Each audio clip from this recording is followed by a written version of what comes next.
Hello everyone. Today we are coming back with our next lecture, that is lecture number 14 of this series, that is electricity magnetism and semiconductor. तो ये हमारा ये unit का lecture number 14 है electricity magnetism का। So in this lecture we have to discuss about laws of series and parallel combination of resistances. मतलब हमने resistances तो स्टडी किए थे, ओके अलग अलग टाइप के मतलब रेजिस्टेंस का टाइप देखे थे, देन उसके स्पेसिफिक रेजिस्टिविटी वगैरह। तो ये रेजिस्टेंस यूज़ करके हम लोग इसका कॉम्बिनेशन बना सकते हैं। अलग अलग रेजिस्टेंस को जो जैसे हम लोग जोड़ेंगे तो करंट कैसे डिवाइड होता है, करंट कैसे उसका एडिशन कैसे होता है, ओके ना, उस तरह से वोल्टेज कैसे एडिशन होता है उसमें, ये सब हम लोग देखेंगे इसमें। उसी को बोला जाता है laws of series and parallel combination. Okay, so first slide is series combination of resistances. तो ये सीरीज कॉम्बिनेशन एक्चुअल में होता क्या है, ओके ना। तो सीरीज का मीनिंग क्या रहता है? सीरीज मतलब वर्ड टू वर्ड मीनिंग अगर देखेंगे तो किसी भी चीज़ का सेम फॉर्म आगे आगे एक रहता है, ओके, देन उसी को बोला जाता है सीरीज, ओके ना। जैसे हम मैथ्स में देखते हैं 1 रहेगा, देन अगेन 3, 5, 7, तो ये क्या होता है, ऑड नंबर की सीरीज हो गई। और वैसे ही अगर 0, 2, 4, 6, ये क्या हो गया, इवन नंबर की सीरीज। इन सबके अंदर डिफरेंसेस सेम है, ओके, सेम डिफरेंस रहता है ये नंबर्स में, ये नंबर्स में, मतलब एक पर्टिकुलर सीक्वेंस बन जाता है, तो उसी को बोला जाता है सीरीज, ओके ना। सीरीज उस चीज़ को बोला जाता है कि पर्टिकुलर सीक्वेंस में आ रहा है, ओके, 1 by 1 आ रहा है, ओके ना, उसी को बोला जाता है सीरीज। तो ये सीरीज कॉम्बिनेशन रेजिस्टेंस का कैसे रहता है, ओके। तो यहाँ पे देखो शो किया गया है सीरीज कॉम्बिनेशन। सीरीज कॉम्बिनेशन में क्या रहता है, रेजिस्टेंस पहले याद रखो, रेजिस्टेंस का सिंबल ऐसे रहता है, ओके ना, ये एक्चुअल में रेजिस्टेंस का सिंबल है ऐसा, देन यहाँ, ओके। तो ये एक्चुअल में ये एक रेजिस्टेंस है पूरा, ओके। तो ये रेजिस्टेंस का सिंबल हो गया, ये याद रखो, ओके, रेजिस्टेंस का ये सिंबल है। तो सेम रेजिस्टेंस और उसको लिखते हैं आर, ओके, आर से लिखा जाता है रेजिस्टेंस को, ओके। तो देखो क्या लिखा है यहाँ पे, फर्स्ट रेजिस्टेंस यहाँ पे एक लिखा, एक रेजिस्टेंस है, ओके, इसके 2 टर्मिनल्स रहते हैं, यहाँ एक टर्मिनल यहाँ एक, ओके। रेजिस्टेंस को प्लस माइनस ऐसा कुछ नहीं रहता, ओके। देन एक रेजिस्टेंस को दूसरे रेजिस्टेंस से ज्वाइन किया यहाँ पे देखो सर्किट में, ओके। उसके बाद तीसरे रेजिस्टेंस को ज्वाइन किया, ओके, तीन ऐसे ज्वाइन कर लिए, ओके। अभी हम लोग क्या करेंगे, इसमें से करंट छोड़ देंगे, ओके, इसमें से। तो करंट कैसे यहाँ पे डिवाइड होगा वो दिखाया गया, ओके। तो यहाँ पे ये बैटरी है, जो बी लिखा हुआ है ना, ये बैटरी का दिखाया हुआ है, मतलब कई कई जगह पे वी भी लिखा जाता है, ऐसा कुछ नहीं है, बैटरी के लिए ई लिखा जाता है, कुछ भी हो सकता है, ओके। और बैटरी को 2 टर्मिनल रहते हैं, प्लस पॉजिटिव और निगेटिव, ओके। और ये बैटरी डिसाइड करती है कि एक्चुअल में करंट कहाँ से फ्लो होगा, ओके ना। और ये की लिखा है ना, की मतलब क्या रहता है, आपके घर पे जो स्विच रहता है ना, ऑन ऑफ का स्विच, ओके, वो एक्चुअल में की रहता है, ओके। तो ये की से जो दिखाया गया है वो एक्चुअल में ऑन ऑफ करने का काम करता है सर्किट को, ओके। तो जैसे ही इसको ऑन करेंगे तो जो करंट रहेगा वो बैटरी के थ्रू पास ऑन होगा यहाँ पे। तो देखो यहाँ से पॉजिटिव, यहाँ पे निगेटिव टर्मिनल है, तो करंट हमेशा कैसे जाता है, पॉजिटिव से, बैटरी के पॉजिटिव टर्मिनल से निगेटिव टर्मिनल, मतलब ऐसे ऐसे जाएगा, ओके, ऐसे फ्लो होगा यहाँ से यहाँ। तो अभी क्या है यहाँ पे पैरेलल सीरीज कॉम्बिनेशन है। सीरीज कॉम्बिनेशन में क्या होता है कि हमारे रेजिस्टेंस का एक टर्मिनल और एक दूसरा टर्मिनल ऐसे रहेगा, समझ लो ऐसा रहेगा। तो यहाँ पे दूसरा रेजिस्टेंस ज्वाइन हो जाएगा, ओके, मतलब इसके एक टर्मिनल पे कोई और रेजिस्टेंस रहेगा और दूसरे टर्मिनल पे कोई और रेजिस्टेंस रहेगा, ओके। सेम रेजिस्टेंसेस एक दूसरे को कनेक्टेड नहीं होते, ओके। तो उसको बोलते हैं सीरीज कॉम्बिनेशन, ओके। सीरीज में आ गया ना, यहाँ पे ये एक रेजिस्टेंस हो गया, तुरंत दूसरा बन गया, उसको तीसरा बन गया, ओके ना, एक जैसे हो गया, सीरीज में आ गए, ओके। इसको आप एग्जाम्पल से ले सकते हो। देखो यहाँ पे अगर एक पार्क में ऐसे खड़े है, ओके, यहाँ पे एक आदमी खड़ा है, देन इसने हाथ पकड़ा हुआ है दूसरे का, ओके, वो यहाँ पे खड़ा हुआ है, ओके, तो ये हो गया। देन यहाँ पे तीसरा, ओके, यहाँ पे पग खड़ा हुआ है, ओके, ये ऐसा, ओके। तो ये कंटिन्यू मतलब क्या हो गया, देखो इसका फर्स्ट वाले का सिर्फ ये जो लेफ्ट हैंड है, ओके ना, इसका लेफ्ट हो गया ना ये टोटल, ओके। इसके यहाँ पे अगर यहाँ पे आईज है इसके, ओके ना, ऐसा कंसिडर करो, तो इसका लेफ्ट हैंड और इसका राइट हैंड कनेक्टेड है, और इसका देखो लेफ्ट है वो इसका राइट हैंड कनेक्टेड है। मतलब किसी का भी ऐसा नहीं है कि इसका लेफ्ट हैंड उसके लेफ्ट हैंड के साथ कनेक्टेड है, या फिर उसका राइट यहाँ पे, ओके ना, एक का लेफ्ट और दूसरे का राइट, एक का लेफ्ट दूसरे का राइट, ऐसे कनेक्टेड है। तो वैसे ही कॉम्बिनेशन को क्या बोला जाता है, सीरीज कॉम्बिनेशन बोला जाता है। ओके, एग्जाम्पल से याद रख सकते हो, ये एग्जाम्पल है, सिंपल एग्जाम्पल, इससे याद रखो, ठीक है ना। अभी इसका स्टेटमेंट वाइज देखते हैं, ओके ना, एक्चुअल में कैसे रहता है। और देखो ये जो रेजिस्टेंस है इसके अंदर से करंट पास ऑन होगा, तो जो करंट निकलेगा इसके अंदर से, इसका जो पर्टिकुलर जो करंट है वो जो आई यहाँ पे लिखा हुआ है वो करंट, और जो रेजिस्टेंस है वो मिला के एक्चुअल में क्या होता है, वोल्टेज बनता है V1। वो कैसे बनता है, मतलब हमारा जो ओम्स लॉ है वो क्या है, V is equal to I R है। तो ये फॉर्मूला यूज़ करके एक्चुअल में यहाँ पे वोल्टेज बनता है, मतलब V1 इज इक्वल टू क्या बनेगा, I इंटू R1। और अगर हमें V2 लिखना है तो क्या बना, V2 is equal to I into R2। और V3 लिखना है तो V3 is equal to I into R3, ऐसे रहेगा। तो देखो ये इतने अक्रॉस में V1 रहेगा, यहाँ पे V2 है, यहाँ पे V3 है, ओके, ऐसे रहता है। ये आगे देखेंगे हम लोग, ठीक है ना। ये एक्चुअल में हमें उसका फॉर्मूला बनाना है, तभी यहाँ पे लिखे देखो क्या लिखा है, if number of resistances are connected one after the another, okay, end to end, जैसे हमने यहाँ पे दिखाया हुआ वैसा, एक रेजिस्टेंस के बाद दूसरा फिर तीसरा, ओके, ऐसा one after the another, okay, ये वर्ड इंपॉर्टेंट है, end to end. The arrangement is called resistance in series. तो इस अरेंजमेंट को एक्चुअल में क्या बोला जाता है कि रेजिस्टेंस एक्चुअल में सीरीज में, ओके, सीरीज अरेंजमेंट है रेजिस्टेंस की। देन सेकेंड क्या बोला है कि consider the three resistances R1, R2 and R3 are connected in series between the points A and B as shown in figure. A cell is connected between these 2 points. Okay, तो क्या बोला है यहाँ पे, कंसीडर करने को बोला है। यहाँ पे जैसे हमने एक डायग्राम में दिखाया वही यहाँ पे वर्डिंग में लिखा हुआ है। क्या बोला है कि 3 रेजिस्टेंसेस है, R1, R2 और R3। देखो रेजिस्टेंसेस के नाम है R1 है, R2 है और R3 है, ओके। तो तीनों रेजिस्टेंसेस एक्चुअल में सीरीज में कनेक्टेड है, दो पॉइंट्स के बीच में, ए और बी पॉइंट्स है दोनों, इन दोनों के बीच में कनेक्टेड है। एंड यहाँ पे शो किया गया है a cell is connected between this 2 points. और यहाँ पे एक सेल है, मतलब एक बैटरी, ओके। बैटरी और सेल दोनों सेम ही रहता है, क्योंकि दोनों का भी काम एक ही है कि एनर्जी प्रोवाइड करना, ओके। करंट में जो वायर में जो चार्जेस रहते हैं वो एक्चुअल में डायरेक्ट ऐसे फ्लो नहीं होते, उसमें कुछ तो एनर्जी मिलना चाहिए ना। तो एनर्जी का कौन देता है, ये बैटरी या फिर सेल जो बोलते हैं ना हम लोग, ये एक्चुअल में उसको प्रोवाइड करता है। उसके बाद ही वहाँ से करंट एक्चुअल में फ्लो होता है, ओके। तो ये चीज़ है, ओके। तो ये याद रखो, मेन चीज़ है इसमें क्या रखना है, वन आफ्टर दी अनदर, मतलब एंड टू एंड यहाँ पे कनेक्शन हो रहे हैं, ओके। मतलब हमने बताया ना यहाँ पे, ये जो आदमी का हमने एग्जाम्पल लिया वो, मतलब एक का लेफ्ट हैंड है तो दूसरे का राइट हैंड कनेक्टेड है उसके साथ, और दूसरे का राइट है तो पहले का लेफ्ट, ओके। मतलब एक दूसरे का लेफ्ट और राइट हैंड, ओके ना, सेम हैंड उससे कनेक्टेड नहीं है, ओके। तो ये सीरीज कॉम्बिनेशन का हो गया एक्चुअल में, ओके, इसे याद रखो। अभी आगे देखते हैं, जैसे इसमें करंट फ्लो हो रहा है, ओके। तो करंट देखो कैसे कैसे जाएगा, तो अभी आगे देखते हैं। तो देखो, let I current flowing through the circuit. तो जो सर्किट में से करंट जो फ्लो हो रहा है वो कौन सा, आई करंट है, okay. And V equal V1, V2, V3 be the potential. तो यहाँ पे देखो V1, V2, V3 होगा यहाँ पे, ये यहाँ पे कनेक्शन कर लो, V दिख रहा है ना, V1, V2, V3 है। Be the potential difference across the resistances R1, R2 and R3, okay. यहाँ पे भी R1, R2, R3 कर दो रिस्पेक्टिवली, ओके। तो मतलब जो पोटेंशियल डिफरेंस है, ये देखो V1 वो इस R1 के लिए, ओके, और V2 है वो R2 के लिए, और V3 है वो R3 के लिए, और I यहाँ पे कांस्टेंट है, क्योंकि क्या रहता है, जब सीरीज कॉम्बिनेशन करते हैं ना तो I कभी भी चेंज नहीं होता, सेम रहता है। तो यहाँ पे I कांस्टेंट ही हम लोग देख रहे हैं, है ना। यहाँ पे I कांस्टेंट है, I इसमें कोई चेंजेस नहीं हो रहा है, सब में एक तरह का ही करंट यहाँ से फ्लो होगा। तो यहाँ पे क्या होगा, V is equal to I R, V is equal to, देखो ये I R1 बनेगा ये, देन AI R2 होगा और AI R3 होगा, ओके ना।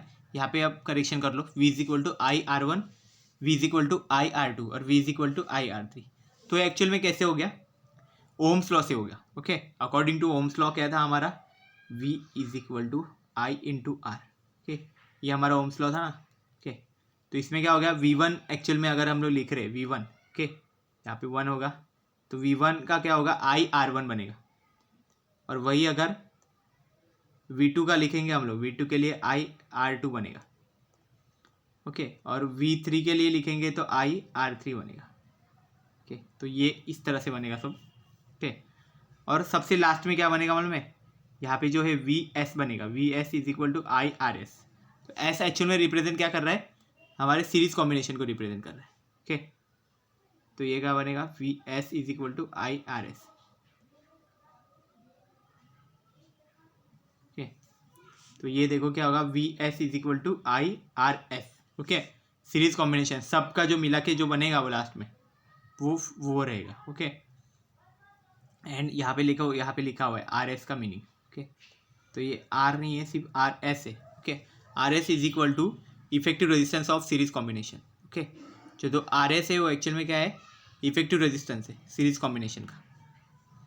ओके, तो ये एक्चुअल में चीज़ हो गई सीरीज कॉम्बिनेशन के लिए। तो हमने देखा, देखो यहाँ पे R1 रेजिस्टेंस है, R2 रेजिस्टेंस है, R3 रेजिस्टेंस है। ओके, फिर इनका वोल्टेज हमने यहाँ पे फाइंड कर लिया, V1 V2 V3 का, IR1 IR2 IR3। ओके, इसका देन VS मतलब जो पूरा इसका जो कंबाइन जो बनेगा, देखो यहाँ पे जो नीचे जो V लिखा हुआ वो एक्चुअल में VS है। ओके, कंबाइन इसका पूरा, तो कितना V is equal to IRS से बनता है।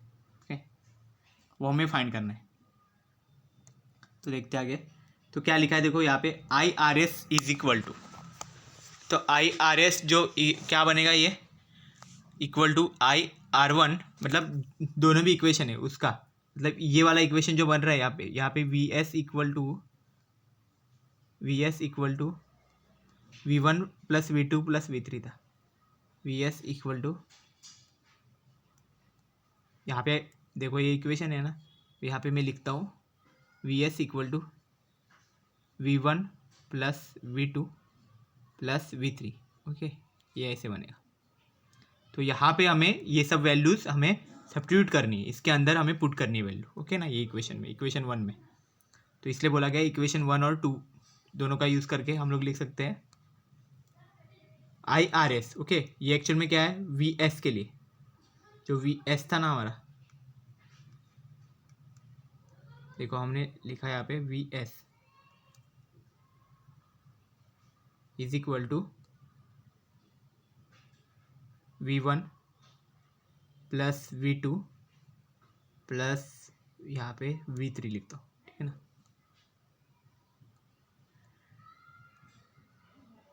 V3, okay, VS equal to V1 plus V2 plus V3। Okay, तीनों का वैल्यूज पुट कर दिया। IRS equal to IR1 plus IR2 plus IR3। Okay, ये पुट कर दिया। देन नेक्स्ट लाइन पे देखो क्या किया, I को अब कॉमन निकालो। ओके, राइट हैंड साइड में से I को कॉमन निकाला तो क्या बना, IRS is equal to I, यहाँ पे फिर I को कॉमन निकाल दिया तो बीच में क्या बनेगा, R1 plus R2 plus R3। Okay, अभी क्या हो गया, I से I को कैंसिल कर दो यहाँ पे, तो कितना बनेगा, RS equal to R1 plus R2 plus R3। Okay, ये बन जाएगा, RS equal to R1 plus R2 plus R3। Okay,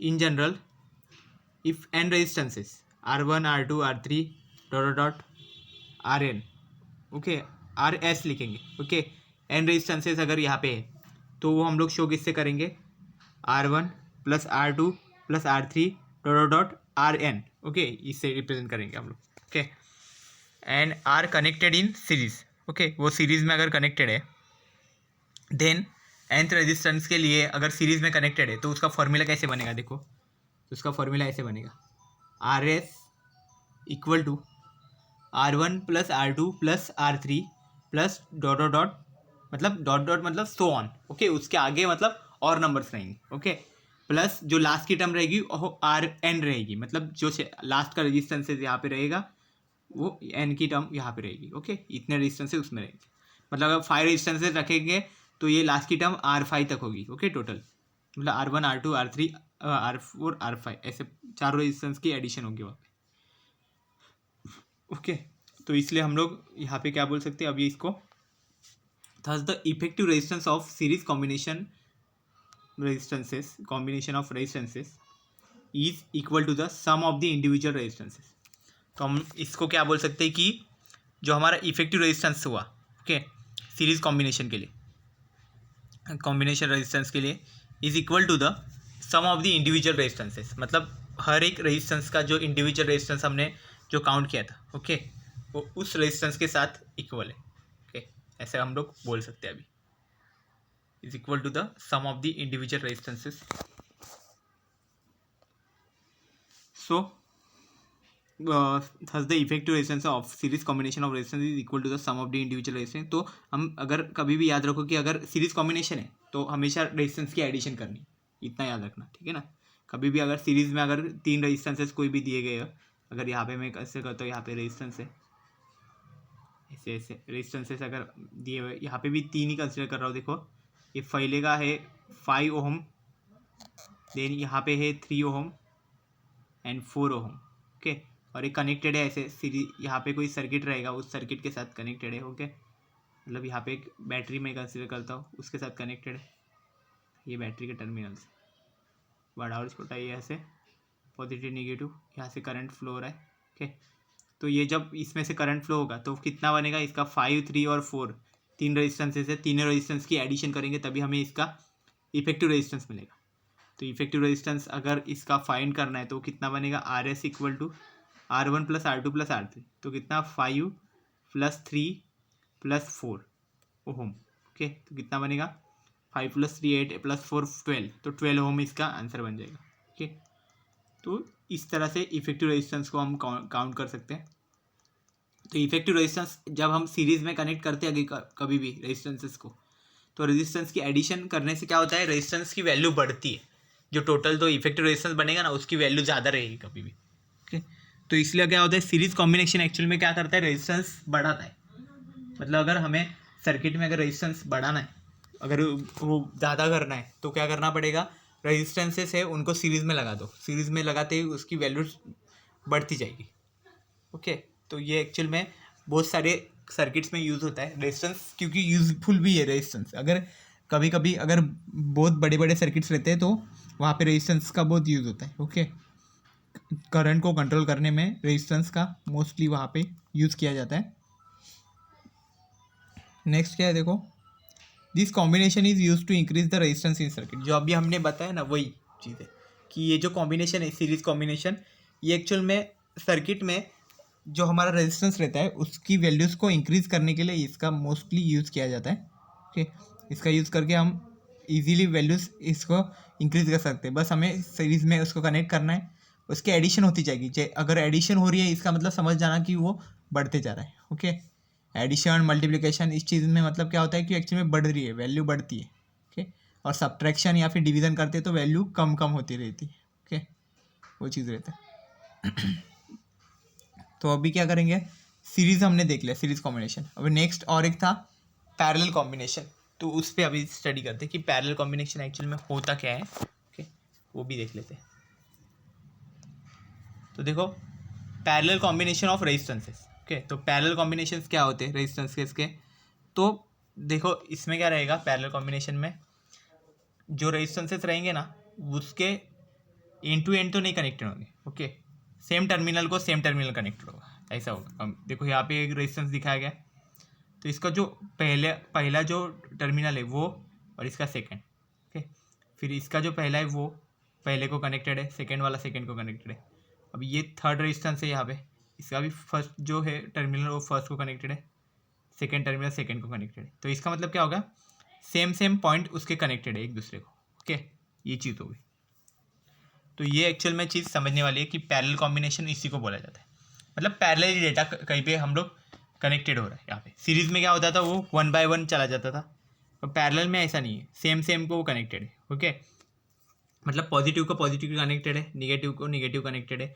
but actual में हमारे रेजिस्टेंस में कुछ पॉजिटिव निगेटिव ऐसा कुछ होता नहीं है वो जनरली वहाँ पे।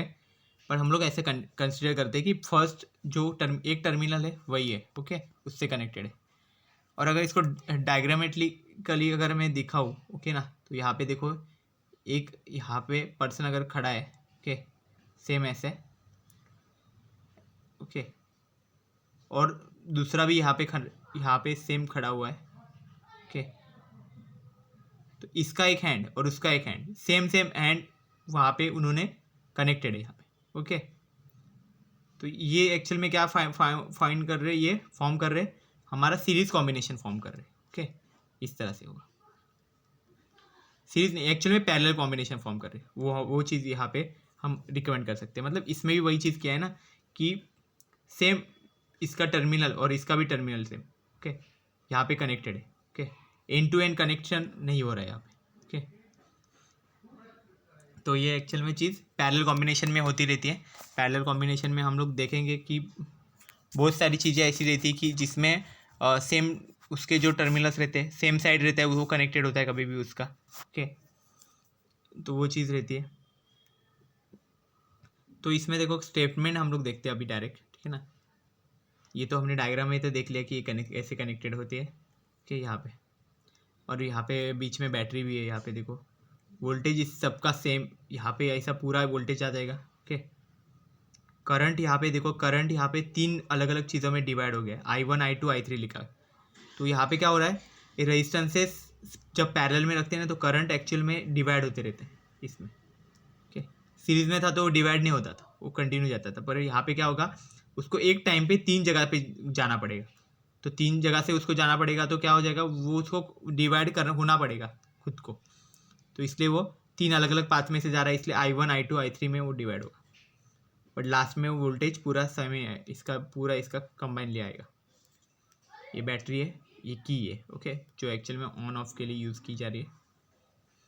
ओके, तो इसमें से करंट देखो यहाँ पे डिवाइड हो रहा है, वो चीज़ मैंने, तो हम इसको आगे सॉल्व करेंगे तभी पता चल ही जाएगा कि कैसे कैसे ये करंट यहाँ पे दिखता है हमें। ओके,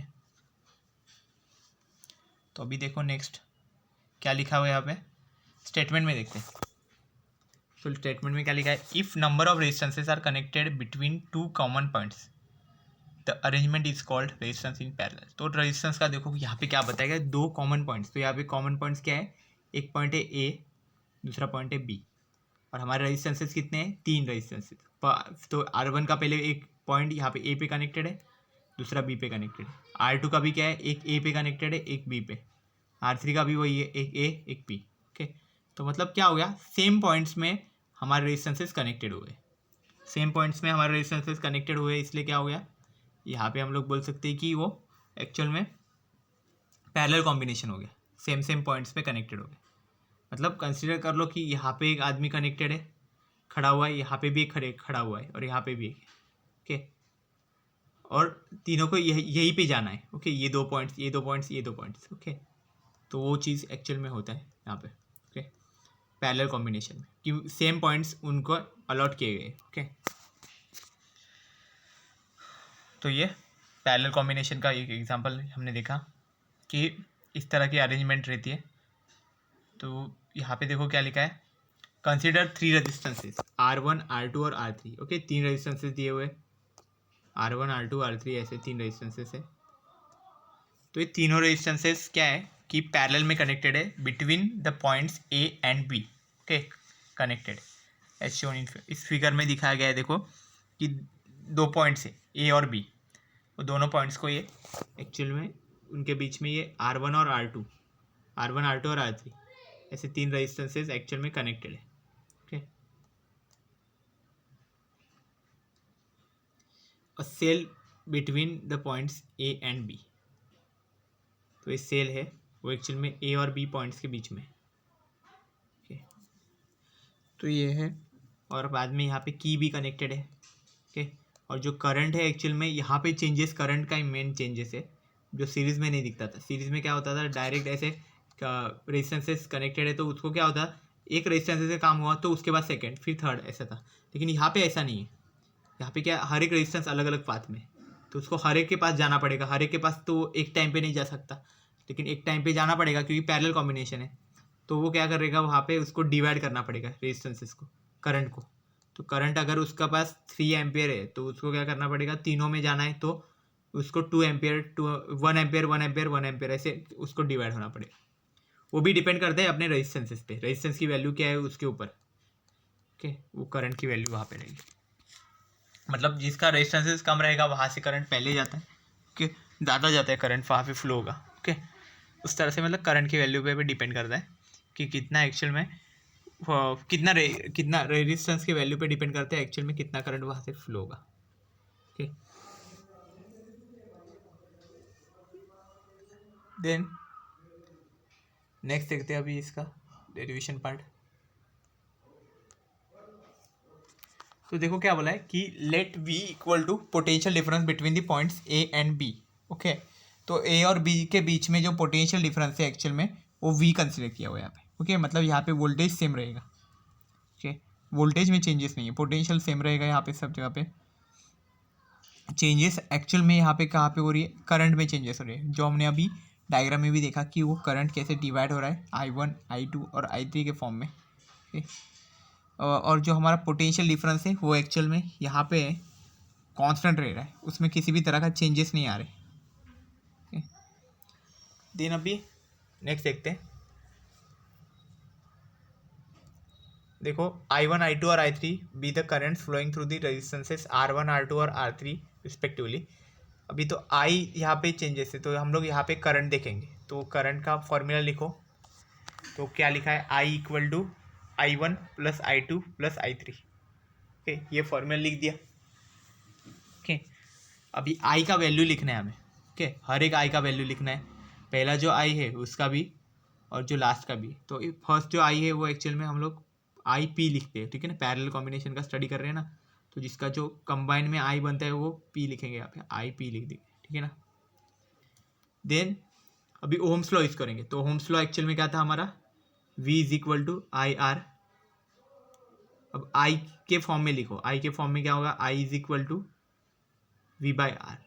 कि वी बाई आर लिखेंगे तो क्या हो जाएगा, अगर आई वन लिखना है तो क्या होगा यहाँ पे V अपॉन आर वन, और वही अगर I2 लिखना है तो क्या होगा V बाई R2, और अगर I3 लिखना है तो I3 equal to V by R3। ठीक है, सेम थिंग अगर हमें लिखना है कि IP लिखना है, ओके, जो पैरेलल के लिए कंबाइन में जो रहेगा वो IP equal to V by RP लिखेंगे, तो वही लिखना है। अगर हमारे पास अगर चार वैल्यूज़ आ गई है यहाँ पे, I1 I2 I3 and IP भी आ गए, मतलब पैरेलल का जो हमारा इफेक्टिव रेजिस्टेंस रहेगा वो उसको IP बोलेंगे, इफेक्टिव करंट रहेगा ओके ना, वो IP रहेगा। तो ये इक्वेशन 2 ऐसे है ओके ना, ये सब के लिए इक्वेशन 2 इस सबको बोला गया ओके। इक्वेशन 1 इस चीज़ का रहेगा। देन अभी नेक्स्ट क्या हो गया, हमने I को तो देखा फॉर्मूला, IP क्या है, IP equal to I1 plus I2 plus I3। Then Ohm's law के हमने I1 I2 I3 and IP ये सब की वैल्यूज़ हमने फाइंड कर लिया है। उसमें का RP मतलब क्या रहता है एक्चुअल में, effective resistance of parallel combination. Parallel combination का जो इफेक्टिव रेजिस्टेंस रहेगा उसको RP से एक्चुअल में डिनोट किया जाता है। ओके, RP हमारा रेजिस्टेंस है, उस रेजिस्टेंस से एक्चुअल में उसको डिनोट किया जाता है। तो यहाँ पे मेन चीज़ क्या है कि यहाँ पे जो हमारा पोटेंशियल डिफरेंस था वो कांस्टेंट था, मतलब भले ही हमारा रेजिस्टेंसेस अगर हमारे अलग अलग थे, ओके, हमने यहाँ पे रेजिस्टेंसेस सेम पॉइंट को कनेक्टेड दिखाए थे, ओके, यहाँ पे भी, बट फिर भी हमारा जो वोल्टेज था वो सेम था, ओके, यहाँ पे वो चीज़ याद रखनी है हमें, ओके ना, वोल्टेज सेम था। ये इसके साथ ये ऐसे रहेगा इक्वेशन 2 पे। तो अभी नेक्स्ट क्या देखते हैं कि एक्चुअल में इसको आगे कैसे सॉल्व करेंगे। ओके, तो आगे हमें क्या करना है, सिर्फ ये जो इक्वेशन 2 है ना, जो I1 I2 I3 IP है ना, ये सारे वैल्यूज़ है हमारे पास, तो ये सबको इक्वेशन 1 में पुट कर दो। ओके, सब्स्टिट्यूट कर दो। सब्स्टिट्यूट करने के बाद फिर हमें एक्चुअल में हमारी वैल्यूज़ मिलेगी सारी। ओके, I1 I2 I3 सब वैल्यूज़ उसमें से हम फाइंड कर सकते हैं। ओके, तो अभी ये ट्राई करके देखते हैं। तो देखो अभी क्या किया हमने, इक्वेशन 1 और 2, ओके, 2 में क्या मिला था हमें, I1 I2 I3 और IP। ओके, तो चारों वैल्यूज़ हमें इक्वेशन 2 में थी, और इक्वेशन 1 क्या था, IP equal to I1 plus I2 plus I3। तो यहाँ पे क्या था ये एक्चुअल में IP। ओके, तो यहाँ पे IP equal to I1, okay, ये एक्चुअल में क्या I1 था, plus I2 plus I3। Okay,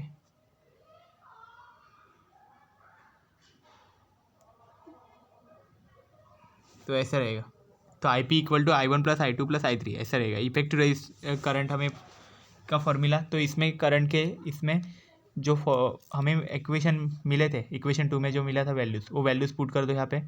तो क्या बनेगा, V/RP equal to V/R1 plus V/R2 plus V/R3 यहाँ पे बन जाएगा।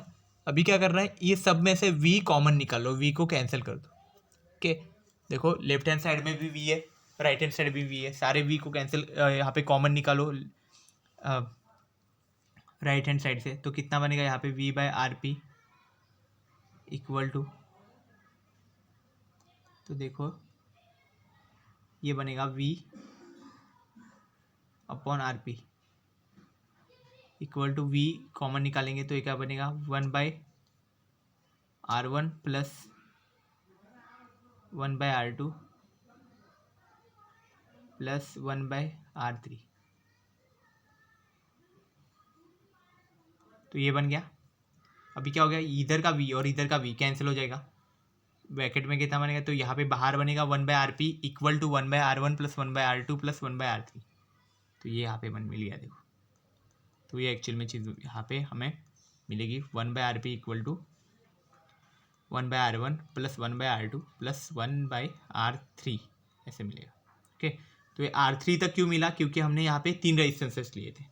वही अगर n रेजिस्टेंसेस ले लें, okay, n number of resistance मतलब कितने भी नंबर आगे हो सकती है, ओके ना, वैसा अगर हम लोग कंसिडर करें तो यहाँ पे लिखा है देखो, in general if n resistances are there, तो और उनकी वैल्यूज़ कैसे रहेगी, R1 R2 R3 comma dot dot dot, बाद में लास्ट का जो है वो RN रहेगा। ओके, RP नहीं, यहाँ पे RN रहेगा। Okay, are connected in parallel, तो ये सब रेजिस्टेंसेस को हम पैरेलल में अगर कनेक्टेड कर देन हमको जो मिलना चाहिए, ओके, जो effective resistances of parallel combination, तो वो फॉर्मूला एक्चुअल में कैसे बनेगा, ओके, जनरल फॉर्मूला जो रहेगा n के फॉर्म में, वो कैसे बनेगा, तो ये बनेगा, देखो क्या लिखा है यहाँ पे, 1/RP equal to 1/R1 plus 1/R2 plus 1/R3 plus dot dot dot, मतलब मतलब क्या है कि सो ऑन, मतलब इसके आगे वैल्यूज़ रहेगी, जो लास्ट वैल्यू बनेगी वो क्या बनेगी, 1/RN।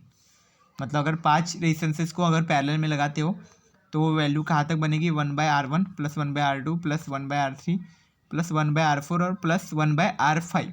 R5 के आगे नहीं जाएगी, ओके, 1/R5 के आगे। तो अभी क्या हो, इसमें एक चीज़ पता चल रही है, देखो ये सब डिवाइड में, ओके ना, डिवाइड वाला अगर कोई भी चीज़ रहेगा तो वैल्यू क्या कम होती जाती है, तो पैरेलल कॉम्बिनेशन में एक्चुअल में रेजिस्टेंसेस की वैल्यूज़ कम होती जाती है, ओके ना। सो हम लोग यहाँ पे स्टेटमेंट लिख सकते हैं, thus effective resistance of parallel combination of resistances is equal to, okay, so right, मतलब जो इफेक्टिव रेजिस्टेंस है पैरेलल कॉम्बिनेशन का, वो एक्चुअल में किसके इक्वल है, sum of reciprocals of the individual resistances, मतलब हर एक रेजिस्टेंस का जब रेसिप्रोकल लिया जाता है, रेसिप्रोकल मतलब क्या रहता है, अगर मैं R का रेसिप्रोकल ले लूँ तो वो बनेगा 1/R ऐसा। तो 1/, कोई भी चीज़ अगर लिखते हैं तो उसको बोलते हैं उसका रेसिप्रोकल, ओके। तो इसको हम लोग क्या लिख सकते हैं कि effective resistance of the parallel combination of resistance is equal to the sum of reciprocals of the individual resistances, okay. तो जो इंडिविजुअल रेजिस्टेंसेस है उनका रेसिप्रोकल अगर हम लोग लेते हैं, उसका सम करते, तो वो एक्चुअल में हमारा इफेक्टिव रेजिस्टेंस रहेगा पैरेलल कॉम्बिनेशन का, ओके। सो इसलिए हम लोग बोल सकते हैं कि जो इसका अगर हम लोग यहाँ पे डिवीज़न लेते हैं, डिवीज़न लेने की वजह से वैल्यूज़ कम होती जाती, ओके। तो अगर किसी भी सर्किट में अगर हमें रेजिस्टेंस कम करवाना है, तो हमें क्या करना पड़ेगा, रेजिस्टेंसेस हमें पैरेलल में ज्वाइन करने पड़ेंगे। तो पैरेलल में ज्वाइन करने से क्या होगा, रेजिस्टेंसेस की वैल्यू कम होती जाएगी, ओके।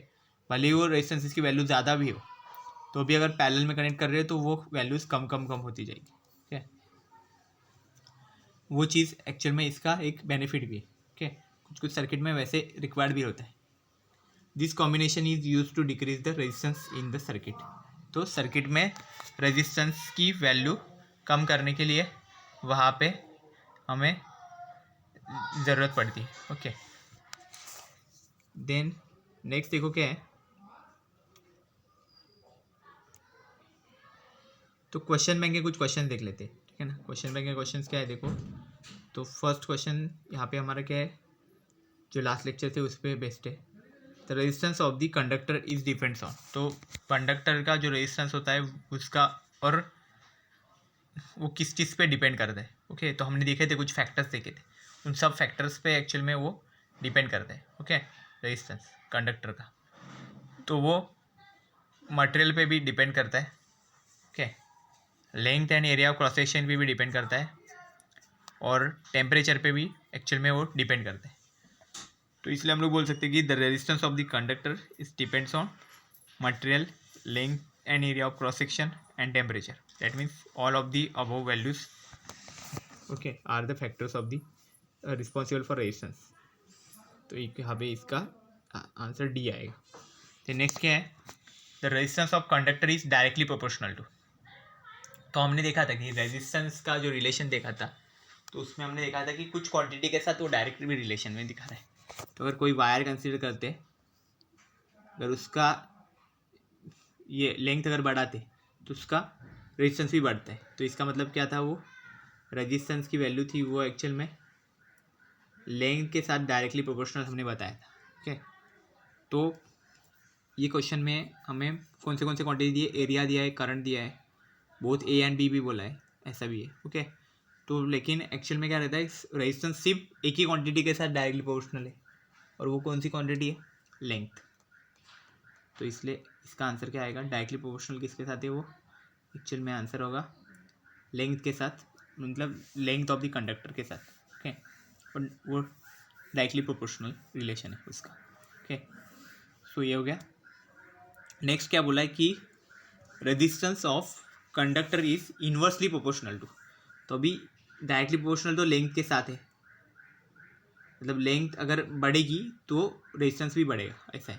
ठीक, बट एक और चीज़ है कि जिसकी वजह से रेजिस्टेंस कम कम होते जाता है, मतलब ये ऐसा है कि अगर मैं ऐसा वायर कंसिडर करता हूँ, अगर ये बीच का जो पार्ट है ये अगर बड़ा हो जाए ना, ऐसा अगर इससे भी बड़ा है, मतलब इतना बड़ा हो गया, तो ये बड़ा होने से क्या हो जाएगा, रेजिस्टेंस कम होते जाएगा, वो आराम से करंट फ्लो हो सकता है, मतलब रेजिस्टेंस कम हो गया।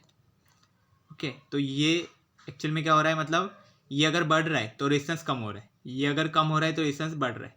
तो इस चीज़ को क्या बोलते हैं, ये जो बीच का पार्ट है सर्कल के बीच में हमने जो देखा कि वो एक्चुअल में क्या है, एक्चुअल में क्या है, कौन सी क्वांटिटी है वो। ओके, तो ये सर्कल है, इसको एक्चुअल में रेडियस है, तो ये एक्चुअल में है area of cross section of wire. Okay, मतलब जो हमारा कंडक्टर है उसका एरिया ऑफ क्रॉस सेक्शन, मतलब कितना पार्ट उसने एक्चुअल में कवर किया है। ओके, तो ये अगर ऐसा भी हो सकता है। ओके, तो ये जो बाहर का है इसका एक्चुअल में एरिया ज़्यादा रहेगा, और जो अंदर का एरिया कम है, तो यहाँ से रेजिस्टेंस ज़्यादा रहेगा बीच वाले से, और बाहर वाले से एयर रेजिस्टेंस कम रहेगा। ओके, ये एक्चुअल में इसका कंपैरिजन बता सकते हैं हम लोग एरिया ऑफ क्रॉस सेक्शन से। ओके, तो area of cross section actual में जो क्वांटिटी है, ओके, उसका रिलेशन हमारे रेजिस्टेंसेस का, resistance is in inverse relation with the area of cross section of the conductor. Okay, इसलिए हम लोग इसको R is direct inversely proportional to A लिखते हैं, और ए की वैल्यू भी क्या रहती है, पाई आर स्क्वायर। ओके, अगर वायर के केस में अगर कंसिडर कर रहे हैं तो पाई आर स्क्वायर रहती है, मतलब क्या हो गया, रेडियस का जो स्क्वायर रहता है उसके साथ इनवर्स रिलेशन रहता है, मतलब ये ऐसे भी रहता है, 1/r स्क्वायर भी रहेगा। Okay, inverse relation. Okay, then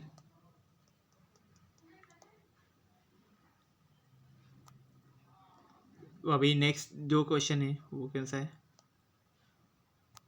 तो देखो यहाँ पे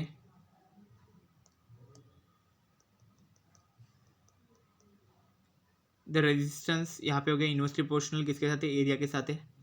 अभी क्या है, as the length of the wire increases, जो हमारी वायर है उसकी लेंथ अगर इंक्रीज हो रही है, okay, the resistance of the conductor. तो हमने ये देखा था, तो कोई एग्जांपल कैसे होता है, अगर हमारा रेजिस्टेंस और लेंथ का जो यहाँ पे कंडीशन है, देखो ये ऐसे रहता है, लेंथ रेजिस्टेंस और लेंथ का जो रिलेशन है वो क्या है, आर इज, यहाँ पे एरिया रहेगा, R is directly proportional to length, ऐसा रहेगा। ओके, रिलेशन है। और अगर हमने वायर अगर यहाँ पे ड्रॉ करता हूँ मैं ऐसे, ओके, ऐसा वायर है।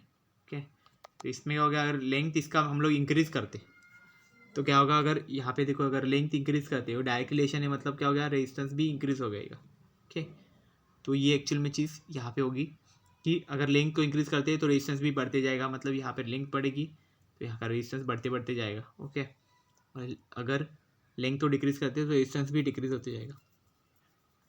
तो वो चीज़ होगी, as the length of wire increases the resistance of the conductor increases. Okay, ये चीज़ होगी, क्योंकि डायरेक्ट रिलेशन है, मतलब वही चीज़ होगा। लेंथ अगर बढ़ जाएगी अगर कंडक्टर की, तो उसका जो रेजिस्टेंस होगा वो उसकी वैल्यू भी एक्चुअल में वहाँ पे इंक्रीज होना स्टार्ट हो जाएगी। Okay, 1 by 1। और एरिया का उसके अपोजिट में रहता है। ओके, वो भी देखेंगे आप लोग आगे क्वेश्चन में। तो वो देखो क्या है, नेक्स्ट अभी देखते हैं, ये निकाल देता हूँ, ठीक है ना। तो इसका क्या बन गया, इंक्रीजेस बन गया। As the area of cross section of conductor increases the resistance of the conductor. तो इसका भी हमने अभी बताया था कि एरिया ऑफ क्रॉस सेक्शन मतलब एक्चुअल में क्या रहता है, जब हम वायर देखते हैं तो वायर एक्चुअल में सिलिंड्रिकल फॉर्म में रहती है। तो इसका जो एक गोल वाला पार्ट रहता है ना, जहाँ से एक्चुअल में करंट फ्लो होता है, जहाँ से कोई भी चीज़ अंदर आएगी, ओके, वो पार्ट को बोला जाता है एक्चुअल में एरिया ऑफ क्रॉस सेक्शन। इस पार्ट को, ओके, जो एक्चुअल में सर्कुलर पार्ट रहता है, इसको एरिया ऑफ क्रॉस सेक्शन बोलते हैं, जिसकी एक्चुअल में रेडियस रहती है। ओके, तो उसका एरिया हम काउंट कर सकते हैं। तो ये एरिया एक्चुअल में कैसा रहता है, हमारे रेजिस्टेंस के साथ रिलेशन इसका ऐसा है, R is inversely proportional to A. मतलब अगर एरिया बढ़ गया तो रेजिस्टेंस डिक्रीज होते जाएगा, अगर एरिया कम हो गया तो रेजिस्टेंस बढ़ते जाएगा, ऐसा है। ओके, यहाँ पे आप समझ ही सकते हो, एरिया अगर कम हो गया तो यहाँ पे स्ट्रेस ज़्यादा बढ़ेगा, तो वो इजीली नहीं जा पाएगा, लेकिन एरिया अगर बढ़ गया तो इजीली निकल सकता है, इसलिए बोलेंगे कि रेजिस्टेंस कम हो गया अगर इजीली निकल गया तो। ओके, तो इसलिए यहाँ पे क्या बोलते हैं कि as the area of the cross section of a conductor increases the resistance of the conductor decreases, यहाँ पे डिक्रीजेस होगा। ओके, नेक्स्ट क्या है, the resistance of material of unit length and unit area of cross section is called. तो क्या बोला है, देखो यहाँ पे रेजिस्टेंस मटेरियल का बोला है, जिसका लेंथ एक्चुअल में यूनिट है, मतलब 1 है, लेंथ 1 है इसका। ओके, और इसका जो एरिया ऑफ क्रॉस सेक्शन है वो भी 1 है। तो ऐसी चीज़ का रेजिस्टेंस एक्चुअल में होता क्या है। ओके, तो ये एक्चुअल में डेफिनेशन है हमारे रेजिस्टिविटी का, उसमें एक्चुअल में था ना RA/L।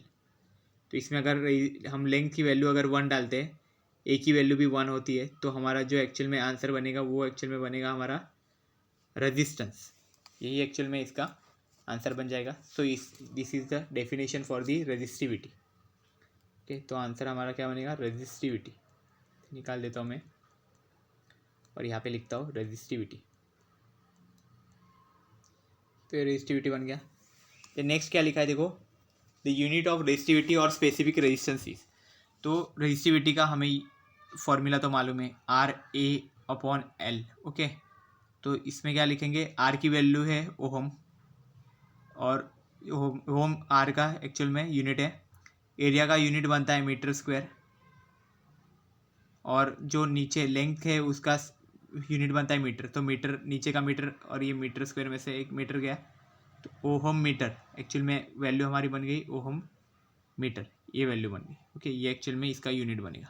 ओके, देन तो ये क्वेश्चन हो गया ओहम मीटर का, मतलब ये इसका यूनिट क्या हो गया, ओहम मीटर, ये एक्चुअल में वैल्यू बनेगी। अब नेक्स्ट है, देखो क्या है, as the area of cross section and length of conductor changes the specific resistance of the conductor is. Specific resistance मतलब रेजिस्टिविटी। तो क्या बोला है, एक्चुअल में एरिया ऑफ क्रॉस सेक्शन है, तो हमने रो का देखा था, देखो RA/L ऐसे बनता है।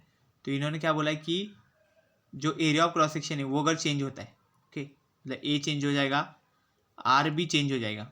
ओके, लेंथ विच आर नहीं, सिर्फ ए चेंज हो जाएगा और लेंथ चेंज हो जाएगी, तो फिर एक्चुअल में स्पेसिफिक रेजिस्टेंस है जो हमारा रेजिस्टिविटी है उसमें क्या होगा, तो वो एक्चुअल में क्या रहेगा, कांस्टेंट रहेगा। ओके, क्योंकि ये रो है एक्चुअल में, हमने ये कांस्टेंट क्वांटिटी है हमारी। ओके, हमने देखा नहीं था जो रिलेशन बनाया था, R is directly proportional to L, directly proportional inversely proportional to A. Okay, फिर एल अपॉन ए किया था हमने इसको। ओके, इसको जब हमने लिखा था तो अभी ऐसे लिखा था, फिर एल अपॉन ए लिखा था। ओके, फिर डायरेक्टली प्रोपोर्शनल साइन निकालने के लिए हमने यहाँ पे फिर रो को यूज़ किया था। ओके, जो एक्चुअल में हमारा कांस्टेंट था। ओके, तो इसका मतलब क्या, रो एक्चुअल में कांस्टेंट क्वांटिटी है, तो इसलिए उसका कुछ भी वैल्यू चेंज भी हो जाती है तो भी वो कांस्टेंट ही रहेगा। Okay, so this is all about the today's lecture. If you have any, I hope you have cleared all these things about the today's lecture. If you have any doubt, you can ask. Thank you very much.